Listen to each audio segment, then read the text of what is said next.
चिंचावड येथे पोल्ट्रीचा मुद्दा ऐरणीवर, ग्रामसभेत संताप. आनंद ॲग्रो पोल्ट्रीवर ग्रामस्थांचा आक्षेप, बांधकाम थांबवण्याची मागणी. चिंचावड ग्रामसभेत आनंद ॲग्रो पोल्ट्री प्रकरणावर ग्रामस्थांचा रोष, कारवाईची मागणी. मालेगाव तालुक्यातील चिंचावड येथे ग्रामपंचायतीची ग्रामसभा 11 ऑगस्ट रोजी पार पडली. ग्रामसभेला चिंचावड गावातील ग्रामस्थ मोठ्या संख्येने उपस्थित होते. यावेळी डीपीटीआर आराखडा, वृक्ष लागवड, हर घर तिरंगा यासह विविध शासकीय विषयांचे वाचन करण्यात आले. दरम्यान ऐनवेळी आलेल्या विषयामध्ये चिंचावड येथे आनंद ॲग्रो या नावाने सुरू असलेल्या पोल्ट्री प्रकल्पाचा मुद्दा व्यवस्थित करण्यात आला. या विषयावर ग्रामसभेत ग्रामस्थांकडून तीव्र नाराजी व्यक्त करण्यात आल्याचे सांगण्यात आले. ग्रामपंचायत अधिकारी राजेंद्र बोरसे यांच्या माहितीनुसार संबंधित पोल्ट्री प्रकल्पासंदर्भात बांधकाम परवानगी तसेच ना हरकत प्रमाणपत्र एनओसी ग्रामपंचायतीकडून देण्यात आलेले नसल्याचे सांगण्यात आले.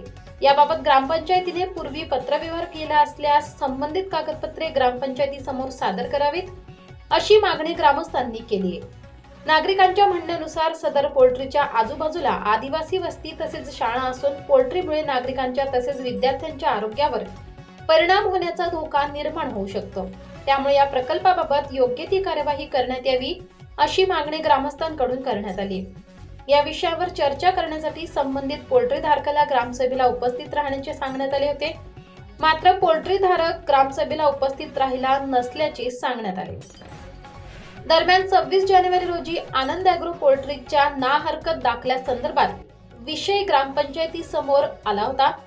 मात्र त्या संदर्भातील ठराव नंतर ग्रामपंचायतीने रद्द केल्याचे ग्रामपंचायत अधिकाऱ्यांनी स्पष्ट केले. ग्रामसभेत झालेल्या चर्चेनंतर संबंधित पोल्ट्री धारकाला ग्रामपंचायतीकडून लवकरच निवेदनाद्वारे ग्रामसभेत झालेल्या विषयाची माहिती देण्यात येणार असल्याचे ग्रामपंचायत अधिकारी राजेंद्र बत्तीस यांनी सांगितले. त्यानंतर पोल्ट्री धारकाची भूमिका काय आहे हे स्पष्ट होईल. तसेच बांधकाम थांबवण्यात आले नाही तर या विषयाबाबत वरिष्ठ अधिकाऱ्यांशी पत्रव्यवहार करून तसेच प्रत्यक्ष माहिती देऊन संबंधितांवर योग्य ती कार्यवाही करण्यासाठी पाठपुरावा करण्यात येईल, असेही त्यांनी सांगितले. दरम्यान पोल्ट्री प्रकल्पाबाबत ग्रामस्थांनी फौजदारी गुन्हा दाखल करण्याची मागणी केल्याचेही समोर आले आहे. आता ग्रामपंचायतीच्या निवेदनानंतर पोल्ट्री धारक काय भूमिका घेतो आणि सदर पोल्ट्रीचे बांधकाम बंद होते की पुन्हा सुरूच राहते, याकडे चिंचावड ग्रामस्थांचे लक्ष लागून आहे. S9 TV न्यूज साठी गणेश शिंदे, मालेगाव. ग्रामपंचायत सरपंच, मला एवढं म्हणणं ते कोंबडी फार्म यावायला नको. आम्ही शेजार वस्ती शे शेजार पाजार मळा कुठे असे बाबांनी गाव शे 2-3 वस्त्या शे शाळा शे त्या त्रास होईना ते कोणी जबाबदारी घ्यावा, हे आमनं म्हणणं ते. एवढं आमले ती कोंबडी फार्मासाठी यावायला नको, एवढं आमले बोलण्याचे दुसरं काही नाही. बंद झाले पाहिजे फक्त कोंबडी फार्म. मी ग्रामपंचायत चिंचावडचा विद्यमान उपसरपंच, माजी सरपंच म्हणून या जी पोल्ट्री व्यवसाय आहे तो पोल्ट्री फार्म म्हणजे हा शेतीपूरक होतो, पण हा जो व्यवसाय येतोय आमच्या गावात हा व्यावसायिकदृष्ट्या येतोय, जेणेकरून 9 ते 10 युनिट्स आहेत. ते ब्रीडर फार्म म्हणजे ते पिल्लू जन्माला घातल्याचे जे अंडे तयार होतात त्याचं तो युनिट आहे. आणि त्याचा मोठ्या प्रमाणात दुर्गंध हा निर्माण होईल आणि त्याचा प्रदूषणास खूप मोठा ऱ्हास होईल. आणि आजूबाजूला राहणारे जे लोक आहे, म्हणजे ती जी क्षेत्र आहे जिथे तो युनिट येतं आहे ते क्षेत्र आमच्या गावाला लागून आहे. त्याच्या बाजूला आमची आदिवासी वस्ती क्रमांक 2 आणि त्याच्या खालच्या बाजूला गाव आणि आदिवासी वस्ती क्रमांक 1 असं आहे. आणि त्याच्या उजव्या बाजूला खूप मोठ्या प्रमाणात शेतकरी वर्ग हा वास्तव्यास शेतामध्ये राहतो. आणि त्याच्या पुढे जर गेलं तर आमच्या इथं 2 शाळा त्यातून फक्त 700 ते 600 मीटर अंतरावर तिथं आहेत. आणि एकंदरीत हा जो प्रोजेक्ट आहे तर ते केल्याने आमच्या गावातला खूप मोठा आरोग्यासाठी ऱ्हास होईल आणि लोकांच्या जीवितास हानी होईल याची. त्याच्यामुळे आमच्या संपूर्ण गावाचा एकमताने ह्या पोल्ट्री व्यवसायासाठी विरोध आहे. राजेंद्र बत्तीस, एक ग्रामपंचायत अधिकारी, चिंचावड. 11/8/2023 रोजी आम्ही एक ग्रामसभा ठेवली होती आणि त्या ग्रामसभेमध्ये भरपूर ग्रामस्थ आज उपस्थित होते. त्याच्यामध्ये आमचे जे शासकीय विषय होते, उदाहरणार्थ GPTP आराखडा, नंतर वृक्ष लागवड, त्याच्यानंतर हर घर तिरंगा अभियान, नंतर मतदार नोंदणी संदर्भात लोकांना मार्गदर्शन केलं. तसंच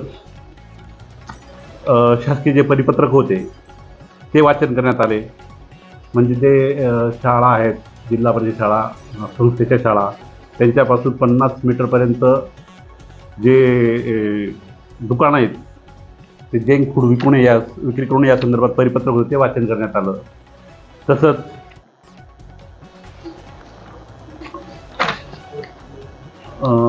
आमचे जे रेग्युलर विषय होते आराखड्याचे, त्या आराखड्याबद्दल चर्चा करण्यात आली आमची सर्व.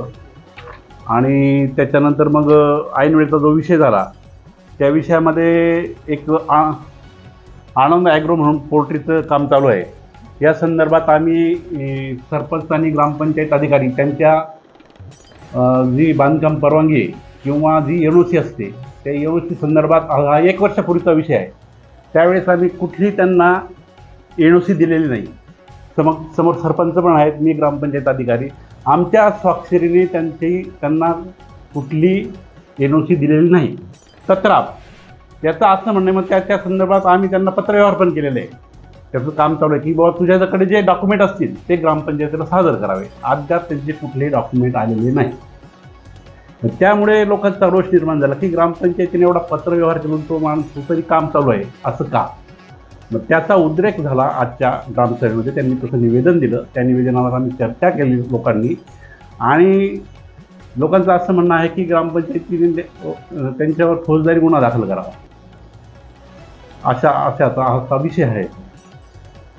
आणि सदरील नाहरकत दाखल्याबद्दल 26 जानेवारी 2026ला हा पण विषय झाला की सदरील NOC दिलेली नाही किंवा म्हणजे ग्रामपंचायतच्या याला तो विषय झालेला होता, पण तो ठराव रद्द करण्यात आला असा सुद्धा 26 जानेवारीच्या ग्रामसभेमध्ये ठराव झाला आणि त्याबद्दल त्याला पत्र पण दिलेलं आहे.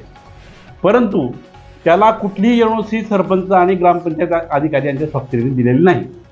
हा जो माझा स्पष्ट उल्लेख आहे आपल्याला. आता मी काय करेल की त्यांना आजच्या ग्रामसभेचा आशय घेऊन आजच्या ठरावाचा उल्लेख करून त्याला परत एकदा पत्रव्यवहार करतो.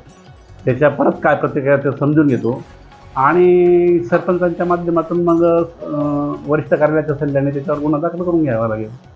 टाईमलाईन किती म्हणजे कधीपर्यंत तुम्ही त्यांना नाही, परत त्याला आजच्या ग्रामसभेचा आपण त्याला निवेदन देऊ ना की बाबा आजच्या ग्रामसभेत परत असं जर ठरलं तर आपल्या काय प्रतिक्रिया आहे किंवा त्याच्यावर काय त्याचा रिस्पेक्ट आहे हे आपल्याला समजेल. ओके. आणि ग्रामपंचायतीकडून त्याला त्याचं म्हणणं मांडण्यासाठी किती दिवसाची मुदत दिली? नाही, म्हणणं म्हणजे त्यांनी तर येणं गरजेचं आहे ना. आता मी तर त्याला पत्र दिलं की तुम्हाला जो म्हणजे जो आम्ही डॉक्युमेंट दिले ग्रामपंचायतीने ते ग्रामपंचायत सादर करावे. आतापर्यंत आलेच नाही. नाही आले नाही. याच्या आधी मी त्याला पत्रव्यवहार पण झाले त्यांना त्यांच्या पत्त्यावर की तुम्हाला जे ग्रामपंचायत डॉक्युमेंट दिले ते ग्रामपंचायतीला सादर करा तुम्ही. आता एवढा मोठा पोल्ट्री येणार तिथे हां, आपल्या स्तरावर काही झालं का वरिष्ठ कार्यालयाकडे NOC नाही आहे ग्रामपंचायतची? आता त्यांनी आमच्या विरोधातच मान्य गटविकास अधिकाऱ्यांकडे अपील दाखल केलं की बाबा आम्हाला यांनी एकदा ठराव दिला परत हे नाकारतात. म्हणजे आमच्या सरपंच आणि ग्रामपंचायतच्या अधिकारी यांच्या विरोधातच त्यांनी अपील दाखल केलं. मग त्याचं अपीलाचं उत्तर मी दिलं ना. जर मी NOCच दिली नाही, मी जर माझ्या स्वाक्षरीने त्यांना NOCच दिली नाही तर विषय उडतो कुठे. मग त्यांनी ते सिद्ध करून द्यावं ना. NOC आणली कुठून. दुसरा विषय घरकुलच आहे. अपील जे आरोप केले जातात तिथे काही लोकांना घरकुल मिळालं, काही लोकांना नाही मिळालं. नाही, आता सर घरकुलाचा विषय कसं जे आता वरिष्ठ कार्यालयाची जी यादी आहे त्या यादीचं वाचन आपण करून दाखवलं. किरण पाटील यांनी केलं. हां, आता तो जागेचा विषय जी गावात जी शासकीय जागा असते ती जागा ग्रामपंचायतीला देण्याचा अधिकार नाही. त्याचा रीतसर प्रस्ताव मान्य जिल्हाधिकारी मान्य मुख्य कार्यकारी अधिकारी यांच्याकडे पाठवावा लागतो. त्यांचा आदेश येतो आणि त्यानुसार ती पुढची कार्यवाही करावी लागते. तो ग्रामपंचायतीचा अधिकार नाही. आपल्या चॅनलला नक्की सबस्क्राईब करा, बेल आयकॉन दाबायला विसरू नका.